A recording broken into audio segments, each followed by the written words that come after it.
বরিশালে কুকুর বিড়ালের কামড়ে আশঙ্কাজনক হারে বাড়ছে জলাতঙ্ক রোগী। হাসপাতালে প্রতিদিন ভ্যাকসিন দেওয়া হচ্ছে ৩০০-র বেশি। রোগীদের তুলনায় পর্যাপ্ত ভ্যাকসিনের সরবরাহ না থাকায় ভোগান্তি আরও বাড়ছে। গত ৯ মাসে ভ্যাকসিন নিয়েছে প্রায় ১৯,০০০ রোগী।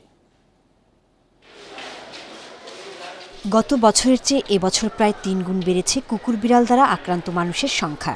বিশেষ করে বাসাবাড়িতে পোষা কুকুর ও বিড়াল আক্রান্তের হার বেশি। সবচেয়ে বেশি আক্রান্ত হচ্ছে শিশুরা। এতে হাসপাতালে দেখা দিয়েছে ভ্যাকসিন সংকট। পর্যাপ্ত সরবরাহ না থাকায় বাইরে থেকে ভ্যাকসিন কিনতে হচ্ছে বলে অভিযোগ ভুক্তভোগীদের। ২৩ তারিখ দিচ্ছিল, ২৩ তারিখ আসার পর এই ভ্যাকসিন শেষ হয়ে গেছে, আমাদের বাইরে থেকে কিনে দেওয়া ছিল। যারা আয় মধ্যম শ্রেণীর মানুষ তারা তো সবসময় ভ্যাকসিন কিনে ইনজেকশন দিতে পারবে না। সেক্ষেত্রে সরকারের উচিত প্রতিটা ক্ষেত্রে সরবরাহ ঠিক রাখা। চলতি বছরের নভেম্বর মাস পর্যন্ত ১৯,৬৩৯ জনকে ভ্যাকসিন দেওয়া হয়েছে। এর মধ্যে নভেম্বর মাসের ৫ দিনে ভ্যাকসিন দেওয়া হয় প্রায় ১,৫০০ রোগীকে। চাহিদা অনুযায়ী ভ্যাকসিনের সরবরাহ না থাকার কথা স্বীকার করলেন চিকিৎসকরা। পোষা প্রাণীটিকে যদি আমরা যথাযথ নিয়মে ভ্যাকসিন প্রদান করতে পারি এবং আমাদের মাস মিডিয়াগুলোতে আরও যদি বেশি প্রচার করা যায় এবং আমাদের এই সরবরাহটি, যে ওষুধ সরবরাহটি যেটি আমরা পেয়ে থাকি, সেটি যদি আমাদের সংগ্রহ করা স্থানীয়ভাবে, কারণ আমাদের প্রতিবারে ঢাকা থেকে সংগ্রহ করা একটু আমাদের জন্য কষ্টসাধ্য হয়ে যাচ্ছে। ভ্যাকসিনের সংকট দ্রুত সমাধান করার কথা জানিয়েছে জেলা সিভিল সার্জন। বৃহস্পতিবার মধ্যে আমাদের যেন অ্যাজাম্পশন আছে যে আজকে 300-400 হবে, মাঝখানে 400 উপর আমাদের পেশেন্ট হয়েছে। হয়তো মাঝখানে হয়তো আনা নেওয়ার জন্য হয়তো একদিনে আমাদের গ্যাপ হতে পারে, এছাড়া আমাদের কোনো গ্যাপ হয় না। সাধারণত আমরা এরা প্রতিনিয়ত আমরা ফ্রিলি দিচ্ছি, আমাদের এখানে কোনো সংকট নেই। কুকুর বিড়াল সহ বন্যপ্রাণী থেকে মানুষকে সচেতন এবং পোষা প্রাণীদের নিয়মিত ভ্যাকসিন দেওয়ার পরামর্শ দিচ্ছেন চিকিৎসকরা। Independent news. আরও জানাতে বরিশাল থেকে যুক্ত হচ্ছেন সহকর্মী আলামিন।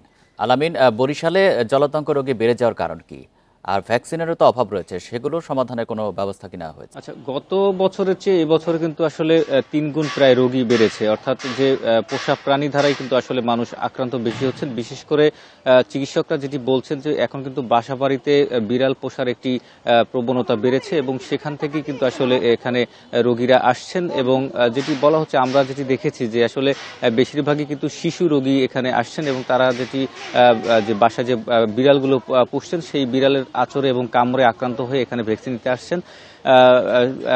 2 থেকে শুরু করে একদম 8-10 বছর যে শিশু রয়েছে তারাও কিন্তু এখানে আসছেন। এর পাশাপাশি যারা পরিবারের বড় সদস্য রয়েছে তারাও কিন্তু এখানে এই একই চিকিৎসা নিতে আসছেন। সেক্ষেত্রে আমরা যেটি এখানে পরিসংখ্যান দেখলাম যে কুকুরের কামড়ের চেয়ে কিন্তু আসলে বিড়ালের আচর এবং কামড়ে আক্রান্তের সংখ্যা সবচেয়ে বেশি এবং অন্যান্য যে বন্যপ্রাণী রয়েছে সেই সবের আক্রান্তের সংখ্যা কিন্তু খুব একটা বেশি না থাকলে কিন্তু সবচেয়ে বেশি রয়েছে বিড়ালের আক্রমণের এই যে বিষয়টি, সেটি আসলে এখানে সবচেয়ে বেশি রয়েছে। চিকিৎসকরা যেটি বলছে যে আসলে মানুষকে সচেতন হতে হবে, অর্থাৎ যে পোষা প্রাণীগুলো বাসায় মানুষ যে পুষছেন সেক্ষেত্রে কিন্তু বিড়ালকে ভ্যাকসিন দেওয়ার আওতায় আনতে হবে এবং সেগুলো কিন্তু আসলে যে প্রাণী সম্পদ যে অধিদপ্তর রয়েছে সেখানে কিন্তু উদ্যোগ নেওয়ার কথা জানিয়েছেন। বিশেষ করে প্রচারণার মাধ্যমে কিন্তু আসলে মানুষ সচেতন হতে পারে এবং এটি কিন্তু আসলে নির্মূল করা সম্ভব বলে তারা মনে করছেন। এর পাশাপাশি যে রাস্তায় যে কুকুর দ্বারা মানুষ আক্রান্ত হচ্ছে সেগুলোকে কিন্তু আসলে সিটি কর্পোরেশনের পক্ষ থেকে যদি ভ্যাকসিনেশন করা যায় সেক্ষেত্রে কিন্তু আসলে এই প্রবণতা কমে আসবে বলে তারা মনে করেন। আরেকটি বিষয় হচ্ছে যে এখানে ভ্যাকসিনের একটি সংকট রয়েছে, অর্থাৎ এই ভ্যাকসিন কিন্তু আসলে বরিশালে যারা রয়েছেন এই সদর হাসপাতাল থেকে কিন্তু আসলে এখান থেকে ঢাকা যেতে হয়, সেই ঢাকা থেকে কিন্তু আসলে এই ভ্যাকসিন তাদেরকে নিতে হয়। অর্থাৎ যদি 500 ভ্যাকসিন এখানে আনা হয় সেক্ষেত্রে রোগী হয় প্রায় 1000-এর উপরে। এখানে যারা কর্তব্যরত নার্স রয়েছে তাদের সাথে আমরা কথা বলেছিলাম, তারা যেটি বলছেন যে প্রতিদিন করে 300 থেকে 350 রোগী আসছে এবং সেই 350 রোগীর যে ভ্যাকসিন সেটি কিন্তু প্রতি সপ্তাহে যদি তারা 500 ভ্যাকসিন নিয়ে পেয়ে থাকেন সেক্ষেত্রে কিন্তু এর চেয়ে রোগীর সংখ্যা বেশি হয়ে থাকে, যার ফলে কিন্তু আসলে ফার্মেসি থেকে মানুষকে এই ভ্যাকসিন কিনে এনে দিতে হচ্ছে, যার ফলে কিন্তু আসলে এই অভিযোগটি রয়ে গেছে। এবং তারা যেটি বলছেন যে আসলে মাঝে মধ্যে কিন্তু এই ভ্যাকসিন না থাকার কারণে কিন্তু অনেক সময় যারা রোগী আসেন তাদের সাথে বাকবিতণ্ডা হয় এবং এই বাকবিতণ্ডার কারণে কিন্তু নিজেদের মধ্যে মলমালিন্য সৃষ্টি হয়।